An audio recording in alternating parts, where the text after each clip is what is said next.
Fala galera, tudo bem? Eu sou o professor Bechara, professor de Química, e nesta aula nós vamos discutir o que é solubilidade e o que é também o coeficiente de solubilidade. Então vamos lá. Solubilidade. Solubilidade é uma propriedade física relacionada à capacidade de um solvente de dissolver determinado soluto. Então, em linhas gerais, teremos o solvente que dissolve certo soluto. Mas é importante observar que o solvente de natureza polar vai dissolver um soluto de natureza também polar.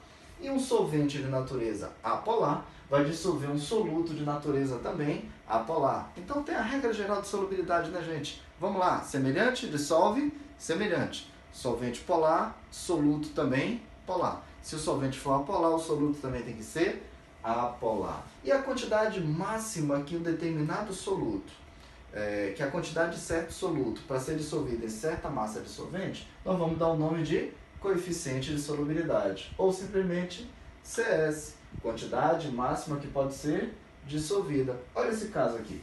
Vamos imaginar que na temperatura de 20 graus Celsius, nós temos um recipiente chamado de balão volumétrico. Nesse balão volumétrico a gente tem apenas 100 gramas de água. E aqui é possível dissolver 36 gramas de cloreto de sódio. É possível dissolver completamente os 36 gramas de cloreto de sódio. Então nós concluímos que o CS, ou seja, coeficiente de solubilidade do cloreto de sódio é igual a 36 gramas de sal em cada 100 gramas de água, na temperatura de 20 graus Celsius. Bom, agora vamos ver os tipos de dissolução.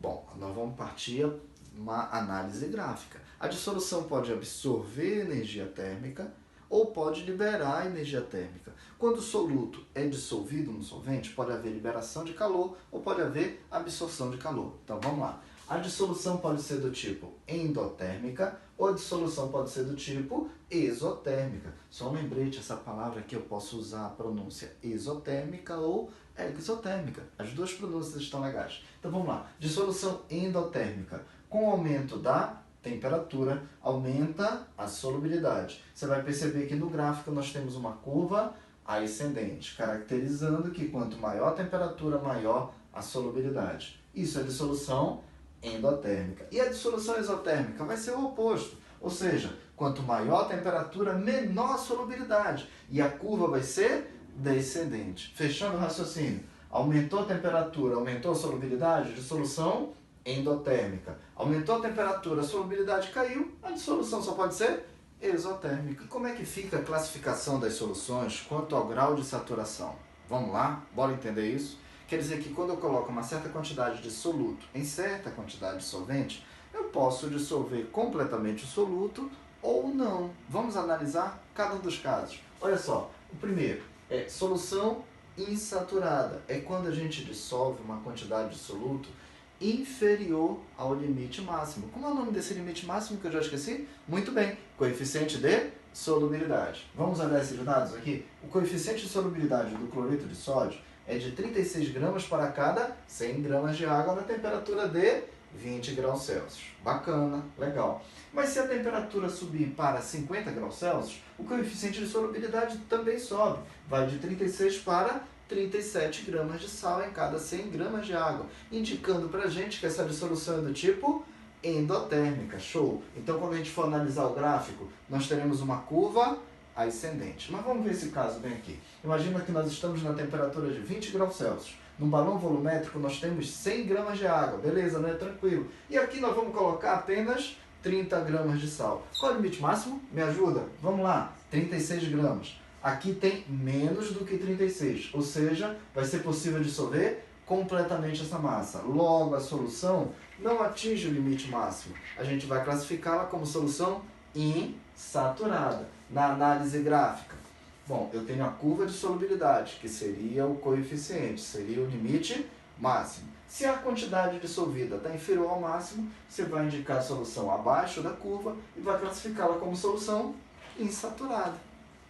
Bom, agora vamos imaginar que a solução vai ser do tipo saturada. Ou seja, agora nós vamos atingir o limite máximo que é possível dissolver. E esse limite, eu já sei, o nome dele é coeficiente de solubilidade. Vamos aos dados. Coeficiente de solubilidade do cloreto de sódio é de 36 gramas para cada 100 gramas de água na temperatura de 20 graus Celsius. Bom, imagina que a gente está em 20 graus Celsius. Nós temos 100 gramas de água e nós vamos adicionar 36 gramas de cloreto de sódio. Agora me fala, vai dar para dissolver tudo? Sim, porque vai dar. Nós estamos dentro do limite do coeficiente de solubilidade. Só que é possível dissolver no máximo 36 e nós temos 36. Então a solução vai ficar saturada, ou seja, vai atingir o limite máximo permitido.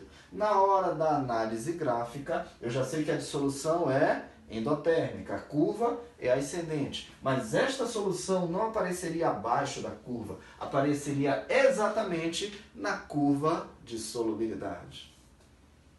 Bom, agora nós temos uma outra situação. Vamos imaginar que nós utilizamos agora não mais 36 gramas de sal, e sim 37, um pouquinho acima do limite máximo. Vamos relembrar? Coeficiente de solubilidade do cloreto de sódio em 20 graus Celsius é de 36 gramas para cada 100 gramas de água. Tudo bem, nós temos 100 gramas de água. A temperatura está em 20 graus Celsius. De boa até o momento. Mas só que agora nós colocamos 37 gramas de cloreto de sódio. Então, dissolve apenas 36 gramas.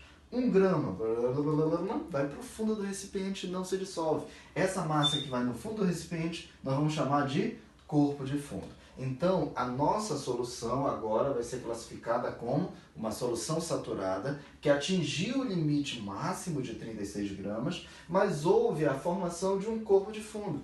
Na hora de fazer a análise gráfica, também essa solução vai aparecer na curva. Atenção, galera, nem abaixo da curva, nem acima da curva. Na curva, porque a solução é saturada. Mas fiquem atentos para um detalhe aqui. Nós tínhamos 37 gramas. É possível dissolver 36 e 1 grama precipitou. Só que nesse sistema nós vamos ter um equilíbrio. O que é esse equilíbrio?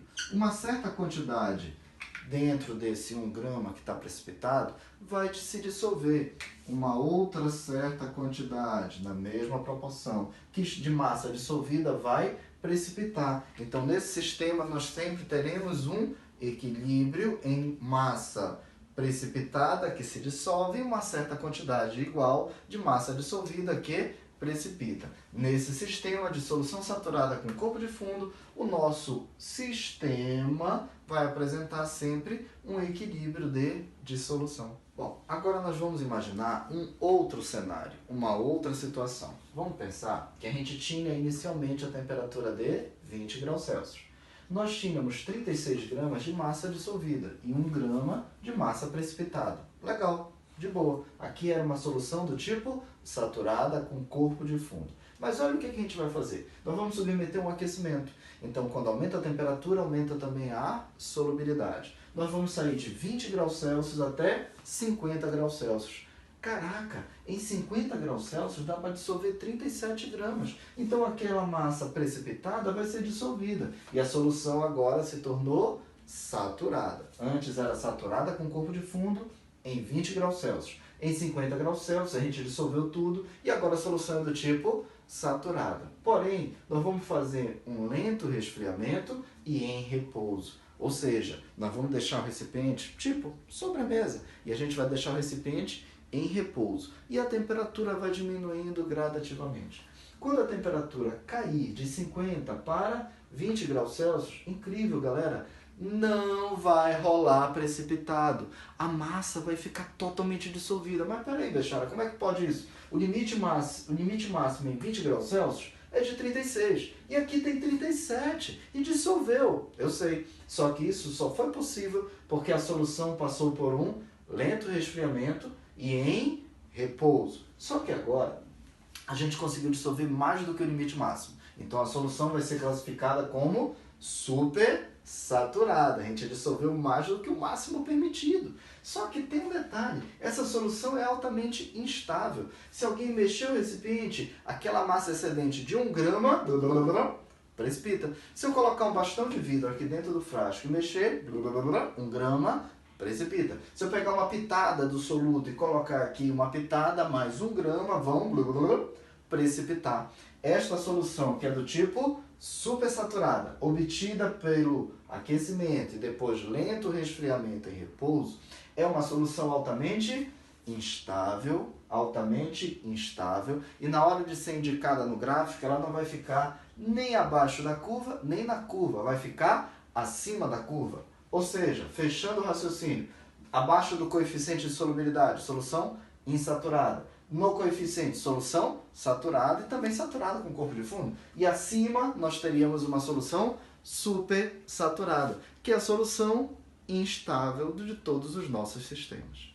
Bom, galera, só para finalizar, nós vamos fechar um resumo da classificação quanto ao grau de saturação, analisando o gráfico. Solubilidade que depende da temperatura.